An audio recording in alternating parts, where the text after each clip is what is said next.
So over the next day and a half, Marty Mercer is going to be our Sherpa, okay? Trying to figure out how I was going to tie that in, aren't you?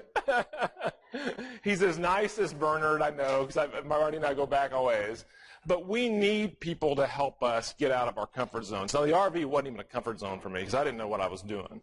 But when I originally took Marty's class, I don't know how many years ago it was, and then I took it again, I was doing my presentations in my own marketing and my own branding, like just the way we all do it, you know, PowerPoints with bullets and just the same thing over and over. And what Marty helped me realize, first he helped me get out of my comfort zone, and he helped me realize there was a better way to do these presentations. And so what we want to think about over the next day and a half is how are we memorable, right? How can we change our dynamic in a changing and vastly competitive market? How do we change our branding and our stories and our marketing and our presentations to be memorable, right? So that's what he's going to do. He's going to help us through that. As far as Marty personally, to kind of give you an overview of his bio, he is a professional speaker and a sales trainer and a presentation coach. When I went through this the second time actually, we worked with Marty on some specific deals. And the UVA Medical Center, he set us up to win, which we did, which was a highly competitive deal. So not only is he a sales trainer, he's a coach, and he can help us afterwards with repeatability and whatnot. He has managed sales teams for 25 years. He worked at a company called ANSOS, which, if you know healthcare, that was a nurse scheduling solution that competes with us and still competes with us. McKesson bought them. But Marty has been in a sales management role, a leadership role, and so he's competed with Kronos. He understands technology. He understands what we do, how we compete, and he is happy to partner with Kronos again. He's rolled this out to manufacturing, S&D, healthcare's done some work. And last year, when I took this role, I said we need to get Marty on our agenda and on our training plan. So Beth's worked really hard at doing that. I'd like to thank all of the pre-sales folks in the room before I turn it over to Marty, because there has been a tremendous amount of work that's gone into this. So thank you for setting this up. We're rolling this out to Armando. I want to make sure you guys understand that I am very pleased and happy with the work that you've done to get us here. Beth as well. Beth has done a phenomenal job. So thank you all. This is our second, it's our second, right? We did the North Central in Indianapolis. We're going to go to Dallas next. It was really fun to watch the North Central team work through this. There's homework tonight. It's not going to be too hard, but you'll work through this. I was with Jessica at the City of Indianapolis a week after she took it. She tried it. She used it. It wasn't perfect. She would say that. Somebody else I was talking to, Scott Gillespie used it last week. It works, but it's going to take repeatability and coaching and help. It's not going to feel natural. But once you use it, it will absolutely work, and it will help you win more deals, which is what we're about, helping you win more deals. So with no further ado, I'm going to turn it over to Marty.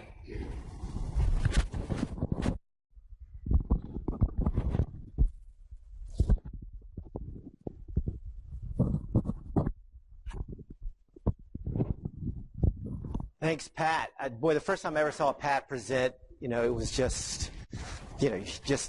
well, I don't want to say, he's dramatically improved. I'm kidding. Pat is really good, and the first class that we took was in a hotel just a couple of miles from here in Atlanta, and the thing that I really love what Pat did in terms of his leadership is that Pat did everything you're going to do today. He didn't do it on an active deal because he was managing the healthcare team back then in the Southeast, but he did it for a QBR that he had coming up in Boston. And so the second day, when everybody presented, Pat presented as well. And so he's just not kind of giving lip service to this idea that he likes this. He actually did it. He uses it.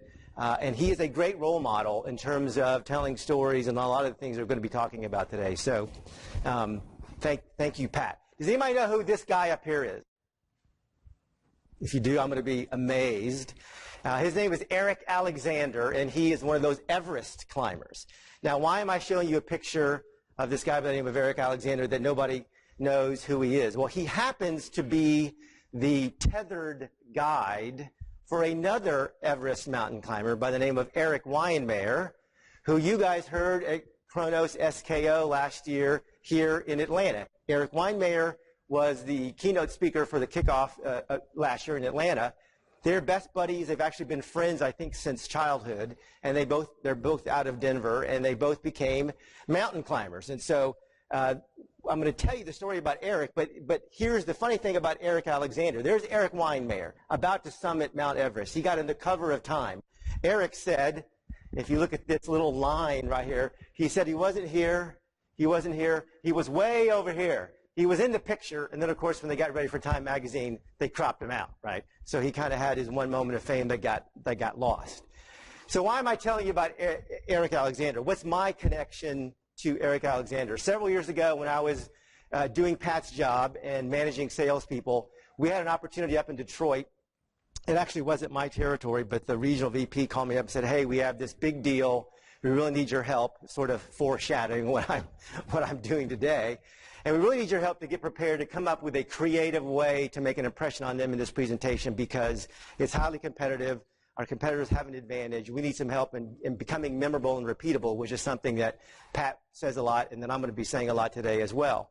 So we started brainstorming. Brainstorming is something you guys are going to be doing a little bit later this morning, and we're on a conference call. And we're just throwing out every possible thing we could talk about, every possible thing we could do, every possible thing that might make sense for this particular presentation. It was a day-long presentation. And in the middle of it, just something popped into my head. I said, hey, why don't we hire one of those mountain climbers? Now, here's why I said that. The theme of the hospital, the theme that we were beginning to build as our presentation theme was climbing the mountain. This hospital had told us in their discovery that they had never really ever successfully implemented software. Does that sound familiar with some of your customers here? And so that theme kept coming back to us as we were doing the discovery with that. And so we're on the brainstorming call, and I said, well, they keep talking about climbing the mountain. What if we hired one of those Everest guys, which was really kind of a ridiculous thing. You know, how are you going to get an Everest guy there? Well, lo and behold, the marketing person, Lee, said, wow, Marty, much to the chagrin of my peers who thought it was a dumb idea. She said, that's a great idea, and as a matter of fact, I have money in our budget that we were going to use for a speaker like that. We're not going to use it for this other purpose. I'll give you the money. You can go hire one of those Everest speakers. Well, of course, now everybody thought it was a great idea once they found out, you know, that there was money budgeted. So we hired Eric Alexander to come in and do this presentation. So we did a bunch of things in the morning, and then Eric came in at lunch. We did a little bit of prep with him so he understood this climbing the mountain theme, which obviously fits perfectly for him. He came in, and right off the bat was just doing a great job. I mean, the Everest stories, no matter, you know, what, are great stories. And he talked a lot about Eric Weinmayer because that was his summit. So he didn't give the same kind of presentation as Eric W. did. But as I'm sitting there watching Eric Alexander, and this is a non-humble moment for me, I was watching this guy and I said, you know what? I think I'm almost as good a speaker as he is. I said it was a non-humble moment. And then in my head I said, but the problem is I've never climbed a mountain. I don't have that hook. I don't have that thing that people are looking for. He did a terrific job. With our presentation. At the end, he got a big applause, and he really knocked it out of the park for us. It really wove beautifully in, and they were all very impressed that we hired this Everest guy to come speak to them. Well, I was so intrigued with Eric and this idea of speaking and getting in front of audiences as sort of a full-time profession that I gave him a phone call afterwards, and we began this sort of phone call relationship, and he was telling me how he got into speaking. So there were several things he told me that I think were important for me and that are very important for you guys in terms of today and tomorrow. He said, Marty, look, when I was in front of your prospect, I know I was talking about climbing a mountain, but I couldn't get into the technical details of climbing a mountain. The audience that you had there really don't care about the technical details of climbing the mountain. They want to hear the story. They want to hear the emotion. They want to hear the challenges. They want to hear the teamwork aspects of climbing a mountain. And he said, what you have to remember is this. What you saw me do, I was not a mountain climber. What you saw was me as a storyteller. So that's the first message that I want you guys to think about today, is that if I were to ask any of you in the room, you probably would say, well, for a living I sell software, or I demonstrate software, or I'm in marketing of software, or I'm supporting the sales of software. You'll probably all say something like that. What I want you to start thinking right now going forward is you all are storytellers who just happen to sell software to your customers that solve business problems that they have. Just invert software salesperson and put storyteller in front of it. Now, some of you will immediately grab a hold of that. Some of you, I can tell, you're already looking at me cross-eyed going, this doesn't make sense.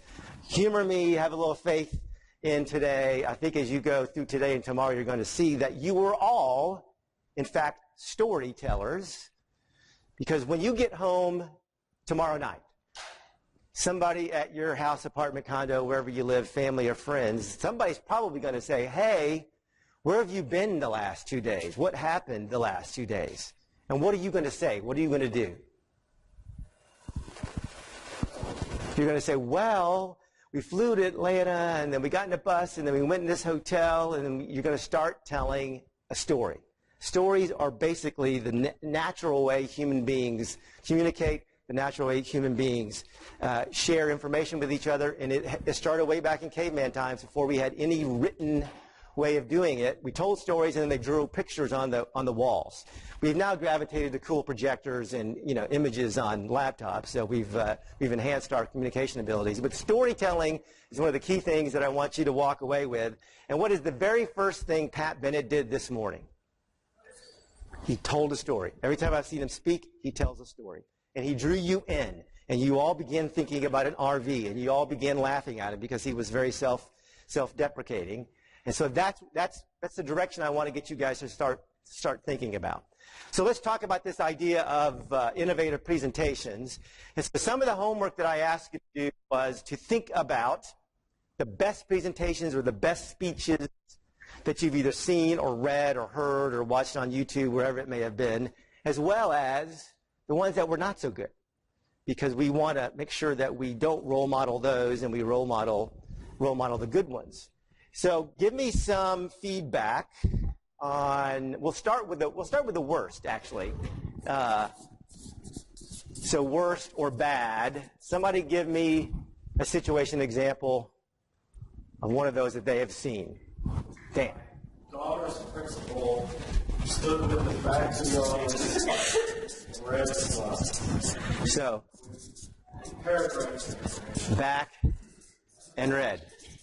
And I'm imagining it wasn't very effective. Oh, no. Yeah, it was painful. But what do you actually think of the principal because of that? I mean, what's your impression of him?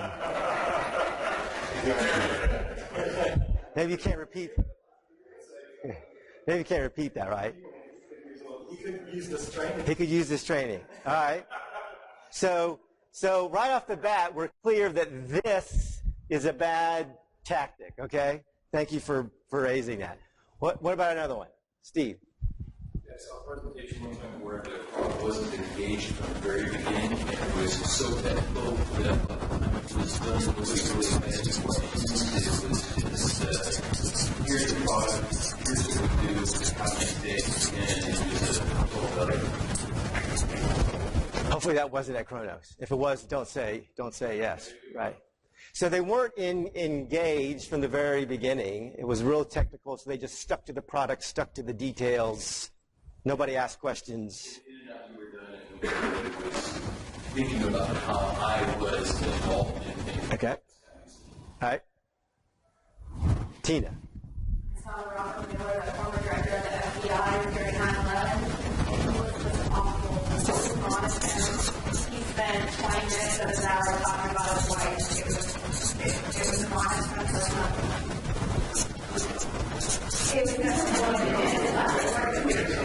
Yeah. So we talk about memorable and repeatable, but it goes both ways. So 9/11, which was almost 14 years ago, right? I saw him 2 years. Oh, you saw him 2 years ago. All right. Well, still doesn't matter. So 2 years ago, you saw this guy speak, and you still remember these bad things, right? So they're lingering in your head. What? We guys have somebody from this table. Got to step up. It wasn't worth it. And everybody on your end is in there. actually was my first presentation of TJCS version 2. And it was going very well until someone said, well, how do you configure that tool? And like a dumbass, to show them. And the whole system came down for about 45 minutes. So the total lack of understanding of what happened when I did that was that impressive. All right. Thanks for sharing your own. It still haunts me. I had a dream about it. It haunts him. Yes. Dick Thornton was in the room.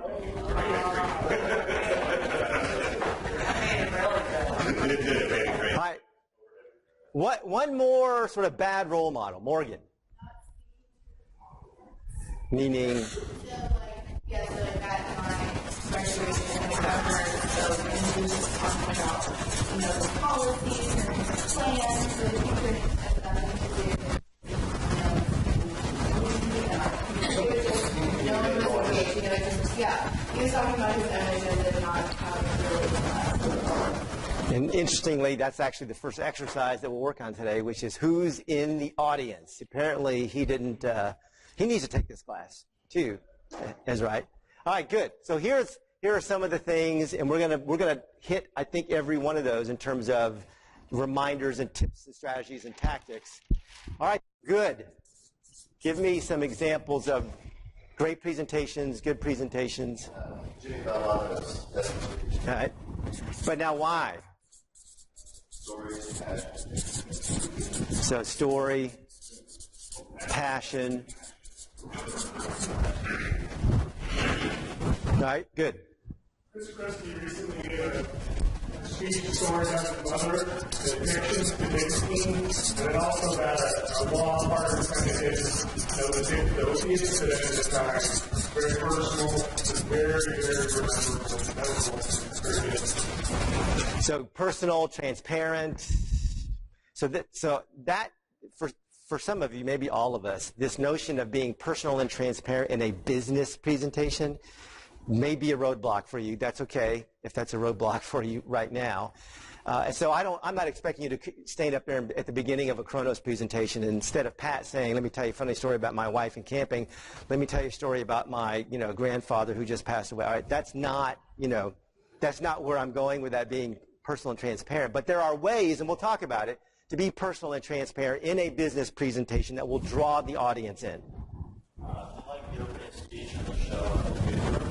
He started off saying something very shocking that got everybody's attention, and then had a lot of supporting information that supported the point.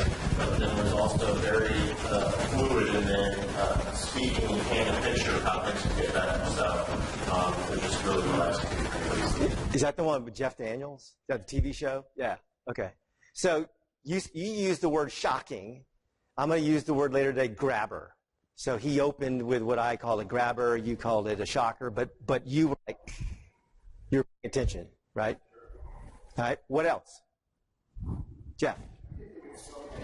Where to me the word comes to mind is authentic. Anytime you show you're authentic, you're believable, credible, and believable. So when I see speakers on TV, I actually recently went to, I've never done this before in my life. I actually remember always in Boston, and we decided to go to a speech about a certain painter that I had never heard of called Pissarro. The kid did kind of his pretty straight Pissarro, how you don't know this, and things that he did in paintings that were, hundreds of years ago. It was so inventive at the time. We saw authentic and telling us stories about how we created these works that just blew me away and made me want to come back. But you started with the word authentic, which I like, which is somewhat similar to transparent and personal, but then the word you quickly added was stories. He was being authentic and telling stories about a person you never heard of, and suddenly you became very intrigued by that painter. Interesting. When was that? Okay. So you're still remembering. Tina, you had raised your hand. Oh, I'm from Nick Yokoku, the futurist talk, and he told stories about day in the life of future. And it was really interesting because he incorporated all the real technology advances, some things that are just in the military we wouldn't know about. He incorporated how that technology is going to be in our everyday lives. It's really One more. This year's keynote speaker at Snow was pretty good. He used a lot of visuals. He was a futurist guy, wasn't he? Yeah, Canadian. We talked about that. I was in Canada with you guys, not you guys, but with Kronos, and they were talking about the Canadian futurist.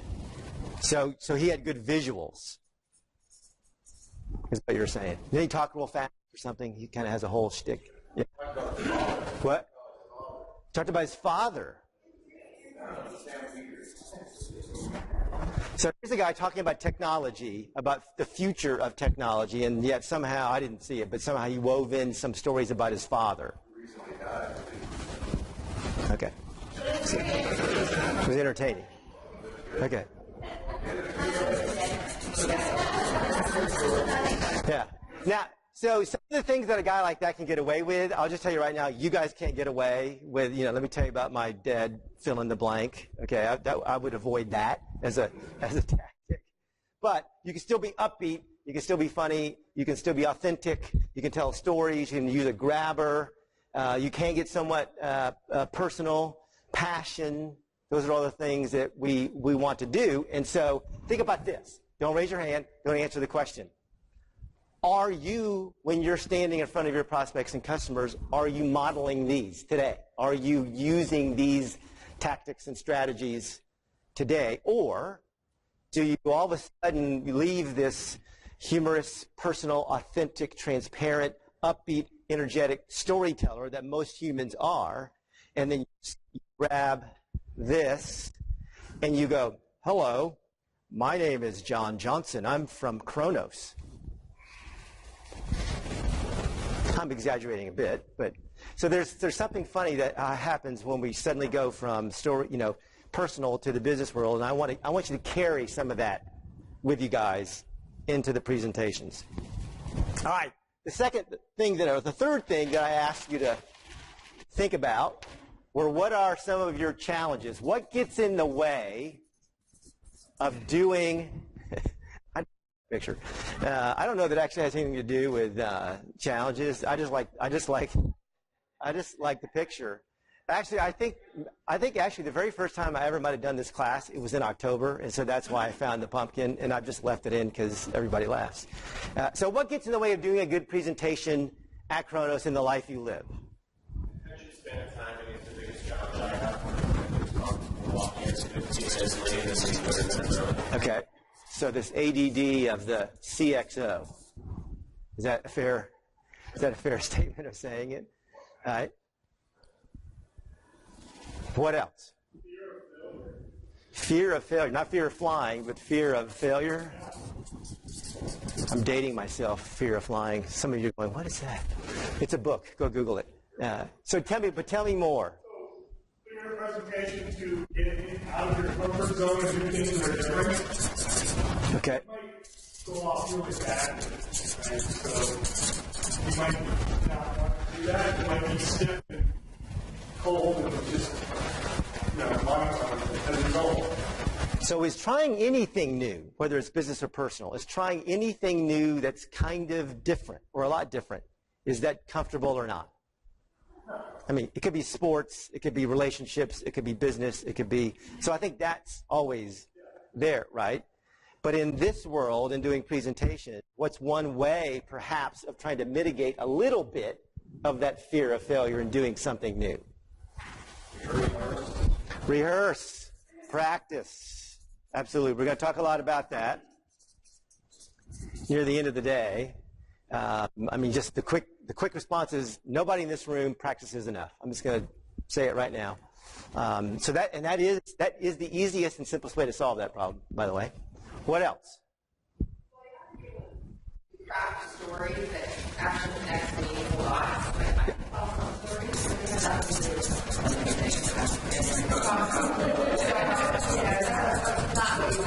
Yeah. Yep. Yeah. So great comment. I don't want you to get up here and just tell a story just to tell a story. That doesn't make any sense. It has to, as Carla said, you have to connect the dots to why am I telling that story. But now, again, I know you're probably thinking I'm, sucking up to Pat, and maybe I am. I don't know. But at the end of his story, about a personal story, he connected it back to this room, you, better presentations, finding new behaviors, changing. So he's gotten better at plumbing in an RV. He wants you to get better, a little bit better at presentations, right? So there's a way to do that. There's a lot of information. Our product does a lot of things and goes very deep, and we have to boil that down to maybe 3 main points that are relevant to this customer. So too much stuff. You guys, hang on a second. You guys at Kronos have what, if you've ever read the book Made to Stick, anybody read that book? It's 10 or 15 years old. Great book by the Heath brothers. Still very relevant today, even though it's a little bit old. They had this idea they call the burden of knowledge. At Kronos, it's not true of all my customers, but at Kronos, you guys have the burden of knowledge. You've been in business 3 years, whatever the number is. You have thousands of customers, millions of people punching in time clocks. Many of you have been doing this for a very long time. You've seen the good, the bad, and the ugly. You've seen how you solve people's problems. You know all the answers. And you're proud of those answers. And so one of the tendencies is to get up front and just puke all the answers out. Maybe that's where I got that from. To puke all the answers out because you're sure that in those answers are the solutions to their problems. And so that's hard to not want to do that. Personally, after my very first presentation about 4 years ago, the feedback I got was that I apologized because I knew I made a mistake and it wasn't how I wanted it to go or thought it should go. And they said, no, apologize. Yep. That's a great comment. I had a boss a long, long time ago said, never say you're sorry if you don't know what the reason is, right? I mean, so yeah, don't apologize.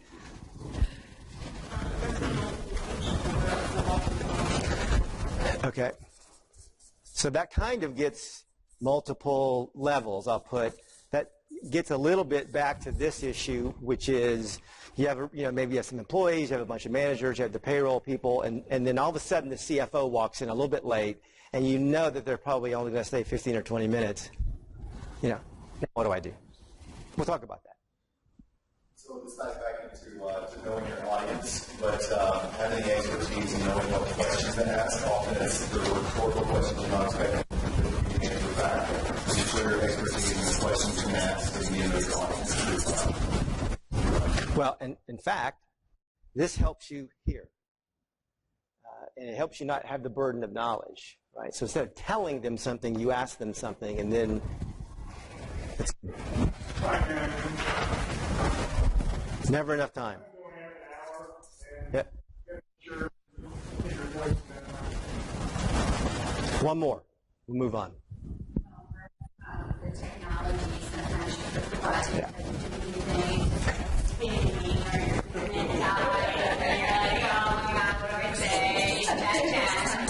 The spinning. The spinner. I know. It's hard. And then you say something like, well, we carry this equipment around on planes, and it gets jostled a lot. And unfortunately now somebody's going to say, I thought this was in the cloud, and so we're going to have to sort of stop saying that. All right, so we've got some ideas in the room, in your head, about good presentations, good role models. We've got some ideas in the room about bad presentations, bad role models, and we've lifted up some of these challenges. So as we go through today, keep reminding me when we get to the end of the day, let's make sure we kind of go back through and we hit all these things. If for some reason I forget, that we don't hit them. So let me give you a little bit of introduction of how this class is built, this workshop is built, and the underlying premise, because I think it's really important to understand that. Part of this idea of doing a better presentation, a better innovative presentation, is this issue of the speaking part, the oratorical part, the hand motions, the eye contact, the comfort of being up front on stage. And some of you are very comfortable there, and some of you may not be. That's okay. I'm actually only going to talk about that a tiny little bit. Here's what I believe, and here's what everything for this class is built on. You're going to do great innovative presentations if you have a great script. So I'm doing a movie metaphor here. If you have a bad script, you're probably going to have a bad presentation. And so almost the entire day, we're going to be focusing on how do we write and build a better script. Here are two examples that I think are somewhat humorous that I think makes the point. So on the left is the poster for the movie Geely. Anybody in here brave enough to actually say they saw the movie Geely? If you're not into movies, Geely is considered to be one of the all-time 5 worst movies ever made. Now, that's bad enough right off the bat, right? But what you have to understand is the backstory. You see Ben Affleck and Jennifer Lopez. They were the main actors in the movie. When the movie was made, they were a couple. Some of you maybe remember Benifer was the name that they were given. This was actually a long time ago, obviously. And I think they might have even been engaged when the movie was made. So think about it. You're a movie producer, you're a movie director, and you get the script, and then somebody says, let's cast J-Lo and Ben Affleck. Ben had already won an Academy Award for screenwriting with Matt Damon for Good Will Hunting. Very talented guy. J-Lo's beautiful dancer, very, very talented. How could this movie fail? They dump a bunch of money into it. It was an awful script. Nobody went to see it. And to this day is considered one of the all-time worst movies ever made. I've seen parts of it, and it's awful. It's awful. Now, whoops, Titanic on the right. This is a movie that before you ever walked into the theater, you know what the ending is. A big boat hits an iceberg, a big hole happens in the boat sinks, a lot of people die, right? How could they sell $1 billion worth of tickets? And this is, I think, probably in the 80s, so that's a lot more money today. How could they have sold $1 billion worth of tickets to a movie where you knew the ending? Here's why. It was a completely different story than boat crashing into iceberg sinking. It was the classic story of rich girl meets poor boy. Poor boy falls into love with the rich girl. Rich girl's family says, you guys can't hang out. Their love overcomes all of that. And at the end, then when the boat hits the iceberg, poor boy saves rich girl and dies. And dies. Yeah, somebody's got to die, right, and dies. That's the story of Titanic. It was a story we had never heard of or thought of or seen. And so James Cameron and all his scriptwriters came up with that little twist of what the story was all about. A completely new and different script on a story we knew the ending, and they sold $1 billion worth of tickets that today I would have to believe is close to maybe $2 billion, I don't know, worth of tickets. That's why the focus today is going to be on writing a better script, writing a better content in the right flow, because I believe that even if you think you have average presentation skills, a great script is going to make you better. And the reverse is certainly true, because a terrible script can make really talented people look awful, right? I'm sure neither one of those two want to remember that idea. So this movie metaphor, I want you to keep thinking about it. So each one of you has 3 roles that I want you to think about for today and after today when you go out into the field and continue to use all these tactics and strategies on your deals in the field. You've each got 3 roles. First, you got to be a good script writer. So I got Grisham up here. Used to be a lawyer. Now he just makes piles of money writing books and putting some of it into movies. So you do have to have some effort and focus on writing a good script. Secondly, you've got to be a little bit of a director or producer. So that's Alfred Hitchcock, if you don't know who that is. He's considered one of the all-time best directors. And so this whole idea of getting the room set up and who's in the room and name tags and lighting and projectors and all those kind of things that I have to deal with, you guys have to deal with the same things too. So you have to play a little bit of director. And then lastly, yes, you have to play the role of the actor, actress. I love putting Nicole Kidman up here because I still don't get what the problem with Tom Cruise is, why he broke up with her, because to me it was like, you don't leave Nicole Kidman. But anyhow, Tom's got his issues, right? So to be successful, you need to play all 3. But what we're mostly going to talk about today is the first one, writing a better script, because I really believe a really good script will make all of you better. So here's the sequence we're going to walk through. Here's this maps into the agenda. So we'll get down to the number 7 and 8 tomorrow. But the first thing we're going to do, and interestingly, several of the good and bad, it was the bad. It was yours, Morgan, right? the governor's bad speech because he didn't know his audience. That's the first thing we're going to talk about. Who's in the room? Who do you either know or think you know is going to be in that room when you do that presentation? We'll drill more into that later. That's the first place you got to start. Because if you don't think about that, there is no way you can write a good script. What you'll do is write a generic script, a generic story, a generic presentation, and generic maybe gets generic results, right? Secondly, then we're going to work on this idea of collaborative brainstorming. And so at your table and your teams, we're going to do some brainstorming.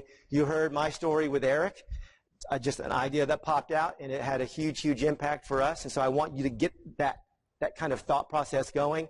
And then the second thing we're going to do in brainstorming, which you may not have done, is that we're going to switch the groups up, and we're going to let you steal ideas from other groups. So one of the things that maybe will come out of this is the idea of brainstorming can easily be done on the phone, and you might get some cross-pollination by brainstorming with somebody in another part of the country or even another part of the business inside of Kronos. Now, once you have all these ideas out on the table about what you want to talk about, Dan, I think, said we've somehow got to narrow it down to 3 ideas. And so I call that the power of 3. So I know you said, well, I've got 5 important things I want to talk about, or I got 7 things. Some of you, I don't know if you ever did this when Letterman first hit it big. How many of you ever stood up and said, let me give you the top 10 reasons why you should buy from Kronos? I know Carla did it because I see her smiling over there. Yeah, I know I did that at one point in time in my life. All right, here's the deal. People can only remember 3 things. And so if you tell them early on in your presentation, I've only got 3 things that I want you to remember today, that people relax because they go, oh, I can remember 3, right?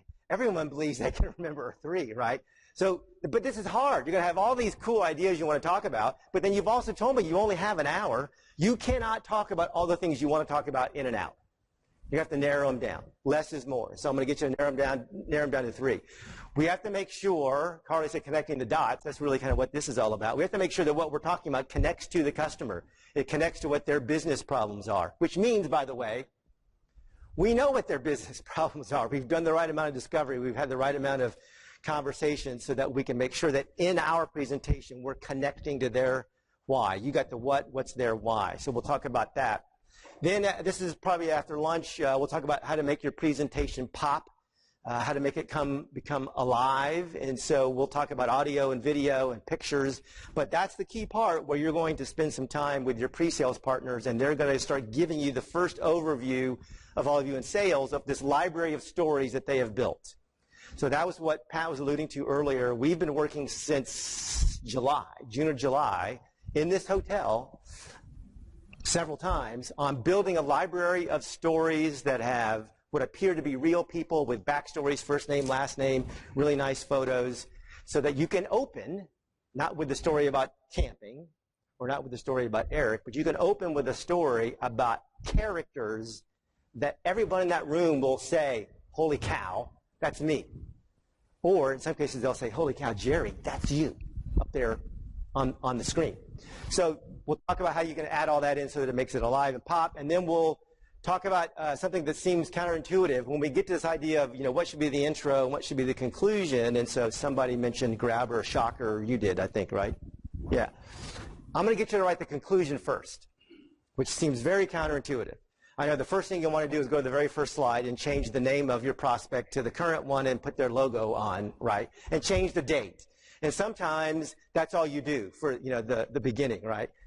So I want you to write the conclusion first, because if you don't know what the end is, you'll never get there. So we have to make sure we write the conclusion first, then we'll write the introduction. We'll talk just a little bit about PowerPoint, a few different ideas that maybe you've heard about before, or remind you of some best practices that you've fallen out of habit with. We will talk a little bit about the whole speaking part of that at the end of the day. And at the end of the day, then we'll send you off to your teams. There will be, quote, some homework. You'll have this big sticky storyboard done, but it won't be in final format for you to present tomorrow. So the homework tonight will be to finish putting that presentation together. Could be PowerPoint, could be flip charts, could be props. You guys are going to have to figure out what you want to put into your presentation. And tomorrow we will have each group present. We'll give you some immediate feedback after each presentation. So here's the second key thing of the day that I want you to think about. This is not a role play. This is not a case study. Whatever deal you guys work on is a real Kronos deal that somebody in this room wants to win.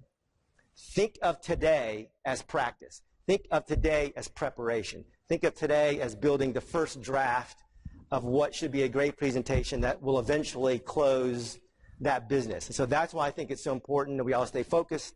I know there's voicemail. I know there's email. I know there's your phones and all that kind of stuff going on. We'll take breaks. We'll have some break time at lunch as well. But today really is about practicing and preparing for a real deal. So that's why it's so important to make sure we stay focused. So then we'll do those presentations tomorrow, and everyone will walk away with, hey, this is what we liked. Keep doing that.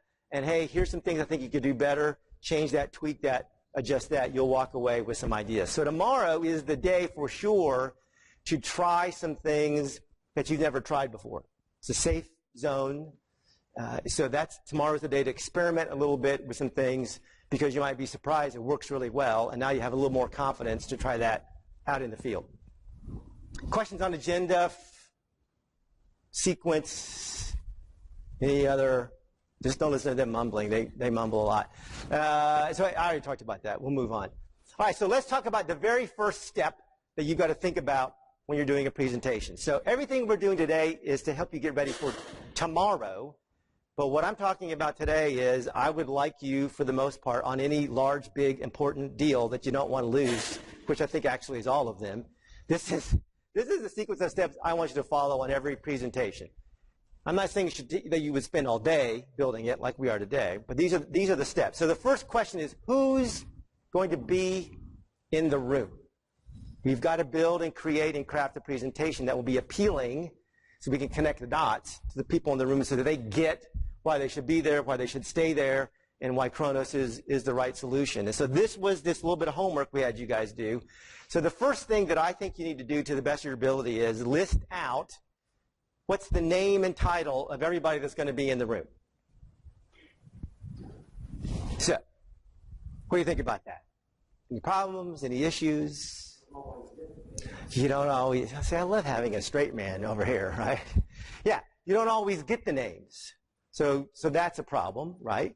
Could you, in some cases, maybe get titles or departments? Maybe you don't get all the names, but could you at least know the departments they're coming from? Right?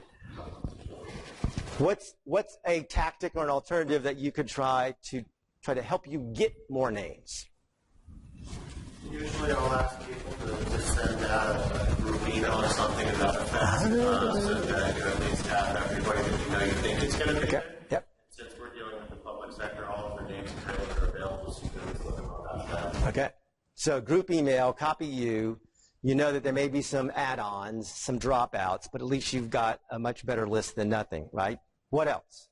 Very similar to that. Recently, at an organization in UC Berkeley, I had my one contact that I sent a meeting invite to and asked her to forward it to who she would like to invite, and everybody that responded, honestly, I got a return email saying such and such responded, and so I have their names and again on the director.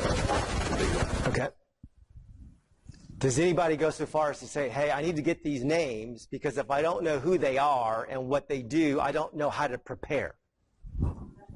Okay. Oh, wait a minute. You mean you could just ask for them? Okay. So there's sort of the old school way, right? We want to make sure the presentation is relevant. Yeah. So we need to know who's in the room, and they usually just provide. Maybe not all of them. Yeah. Any other thoughts, ideas, tactics on that? That's helpful. All right, so here's one. Yeah. I remember in one of the other meetings you mentioned don't worry about the little guy, worry about the decision makers. Does that matter when you're collecting those names?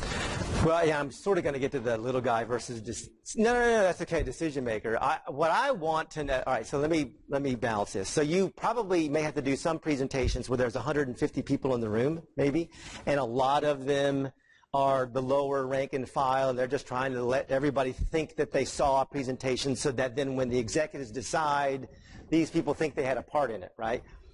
That's a situation where I don't know that it's valuable to try to get every one of the 150 names. I would rather try to get the managers that are going to be in the room, the executives that are going to be in the room, especially if it's at the employee level. There's too many names. I don't know what the value is going to be there. So that's kind of, is that what I was? Okay. I'm going to get to something else in a second, though, on that. All right, look at this. This has actually become, this was just something I always did because I like it, but as I've been doing more and more presentations with Kronos, this has kind of become a thing that now everybody wants this template, which I will email you.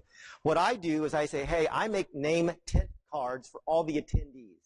I need this spreadsheet filled out with their name and title and email. That's what I do. Now, I know that won't 100% all work for you, but what you could think about doing is saying something like that. Give me all the names and titles because we print name tent cards out. So then you can remember their name, right? Call them by name.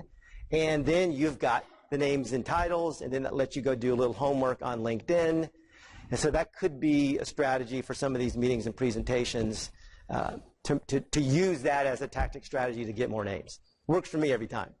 All right, secondly, so now this is where I'm getting where Armando was talking about. So for each person, how much do they like or not like you at this stage of the game? So red was they don't like you, green they do, yellow they're in the middle. If you don't know them, I would suggest putting them as yellow because you've got to start thinking about, all right, now I know who they are and the department they're from, that tells me something, but now I got to start adding more information about each person.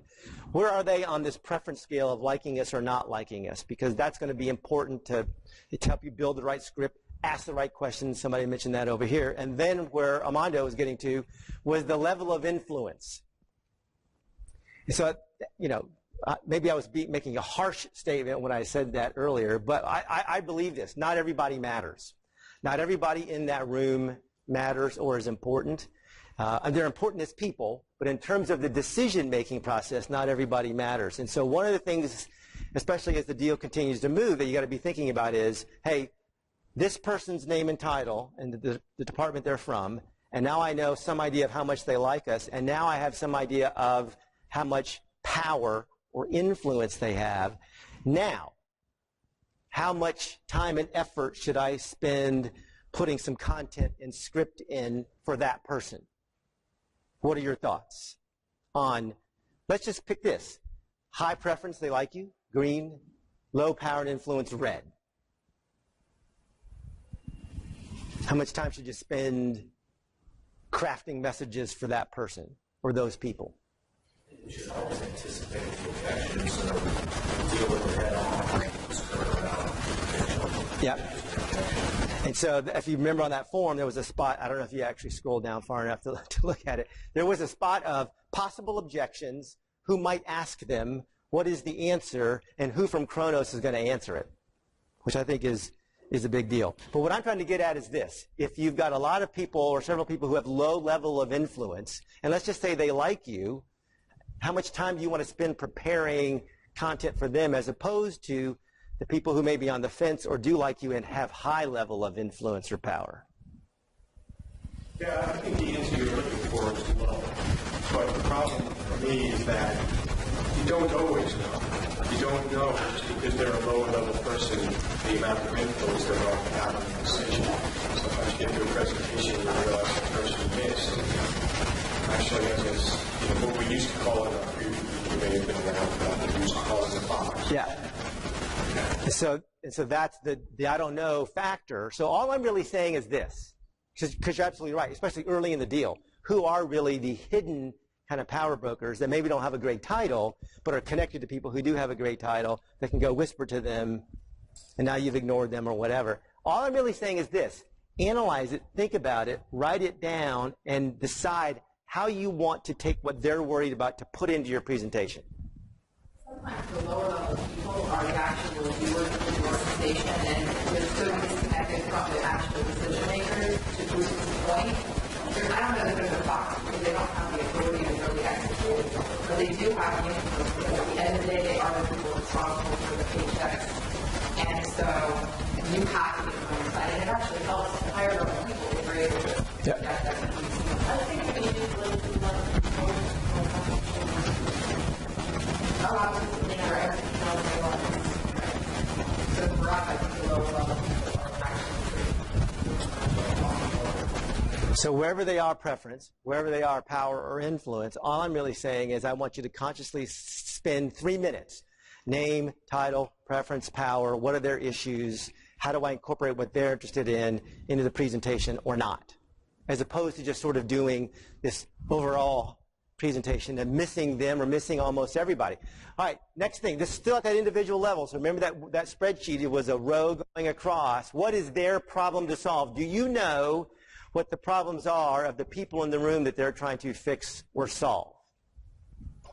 If you don't, how do you do a presentation? This is the interactive part of the presentation.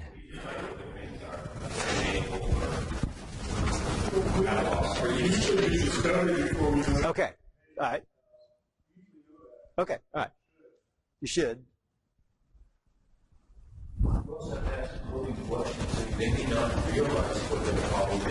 Okay. Yep.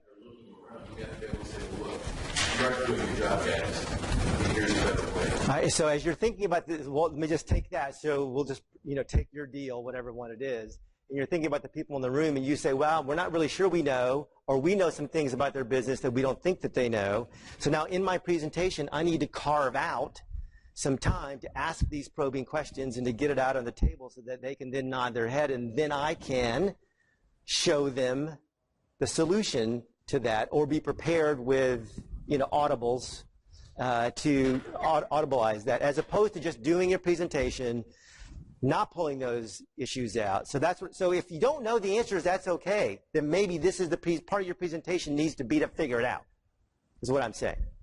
Does that make sense? All right. What is your impact on them? And so we spend a lot of time with the pre-sales folks. We start talking about stories. And I know the first time you hear stories, you think of stories you heard when you were a little kid. And, of course, all the stories you heard as a little kid was they had a happy ending. The queen and the prince or whatever got married, and they went off and lived in a big palace or whatever, right? Your stories have happy endings, but it's not just, oh, everyone's happy and now that whatever. The happy ending is, what's the impact on the business? What's the reduction in overtime? What's the reduction in manual processes?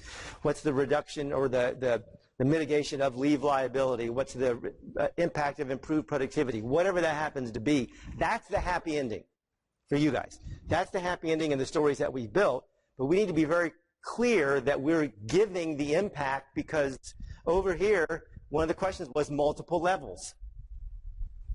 And so most of the stories you're going to see, there's three levels. There's this employee level, there's a manager level, and then there's an executive level. I'm just using generic terms there. So the stories have, for the most part, all those built in. The stories have backstories for them. They have impact on them.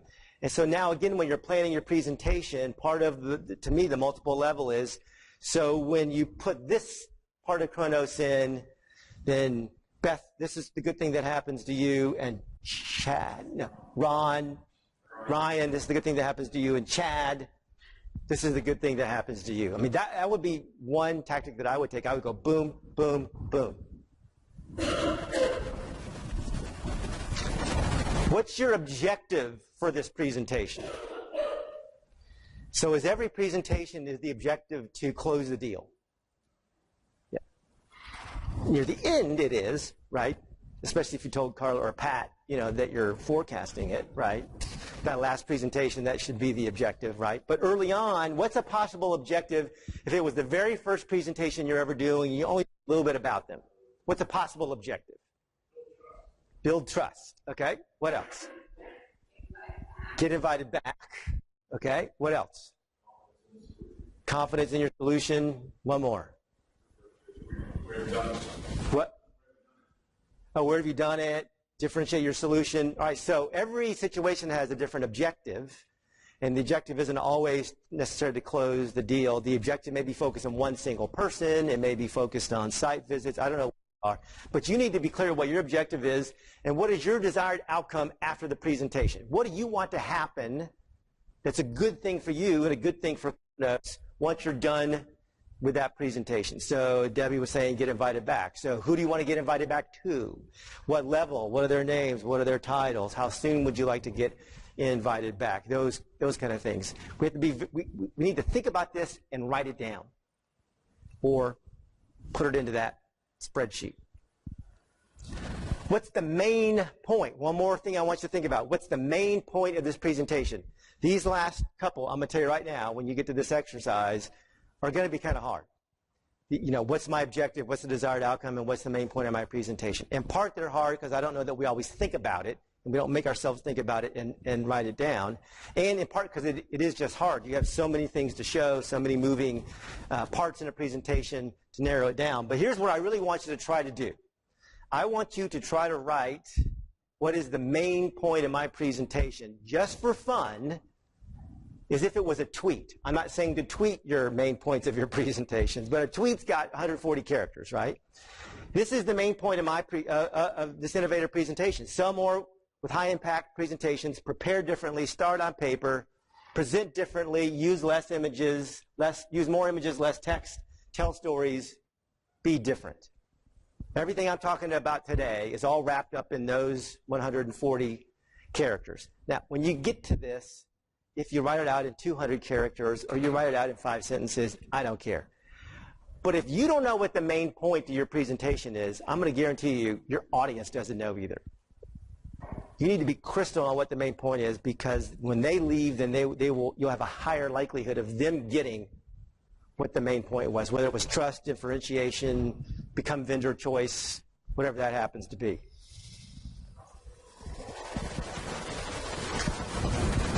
All right, before we wrap up this segment, I want to talk about one last thing that Eric and I talked about. We had several conversations, and one of the things that came out of his presentation was that we were really kind of blown away with the amount of preparation and work that Eric did. He did this highly customized presentation. And you've seen some of these folks, they come in, they just do their standard presentation. I mean, climbing Everest is cool, they have the pictures, they tell the story. Well, he took that story, but he wove it in, and this was at a hospital. He was dropping in healthcare content. He knew that they had all these issues with implementing systems. He just did an incredible customized presentation, taking his normal one and putting it in the context of everybody in that room, to where at the end, and this was several years ago when this was really hard, he actually had gone out to the internet, before LinkedIn, by the way, and found a photo of the CEO, clipped out the guy's head, clipped out the CEO of our company, and put their heads on the top of Mount Everest. That was his last slide, what later this afternoon I'll call the big finish. And when he put those two photos on the top of Mount Everest and closed with some comments about climbing the mountain, that group of people from the hospital, I'm not kidding, they jumped up and they started clapping and applauding. It was just so amazing. So afterwards, again, in our conversations, I said, we were just so kind of blown away at that level of customization that you did. And he said, look, if you don't understand who's going to be in the room and you don't think about how to change your presentation for the people in the room, it ends up not being a presentation or a speech or a sales presentation. He said it ends up just talking. And so that's a line that he gave me that I remember to this day, and I think that's the last thing that I want to put on to you guys before we get to this exercise is we've got to make sure we know who's in that audience, because if we don't, it's really not a sales presentation. It's just us talking. I'm filming this, so that's why I'm waiting a little bit. All right, here's the exercise we're going to work on. I'm going to hand these big sheets out in a minute, but each team will get one sheet. I believe there's 2 or 3 salespeople per team. Yeah, it's like all right. 2 salespeople. All right, so there's 2 salespeople. So the first thing you need to do is pick which one of the deals you're going to work on. Okay, we're not going to work on 2. We're going to work on one of them. So do that in like 1 minute. Okay, don't spend 20 minutes arguing over whose deal is better or whatever.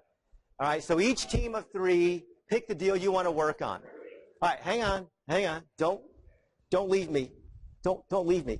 All right, so we're going to get these big sheets, and so this first exercise is simply this whole idea of who's in the audience. So there's a little thing to fill out up top, the date of your presentation, what is the desired outcome of your presentation. We just talked about that. Can you write what the main point is in 140 characters, 200 characters, 300 characters? I don't care. And then who are all the people that are going to be in the room? Names, titles, how much they like red, yellow, green, how much influence red, yellow, green, what is their problem, and what's your impact on them. This is all that I want you to do on this first exercise. At your table, there are lots of markers, there are stickies, There are even round stickies that are red, yellow, green. So you can either color in with your marker or you can use the little stickies. I'm going to give you, maybe we'll combine this with a break. So we'll give you time for the exercise and the break. So I got 9:35, so 15 and 20 is 35. So 10, 10, 10. 10, 10, I'm going to be back. So that gives you about 35 minutes to work in this exercise, take a break, check your email. Before you guys leave, there's some piece of each day.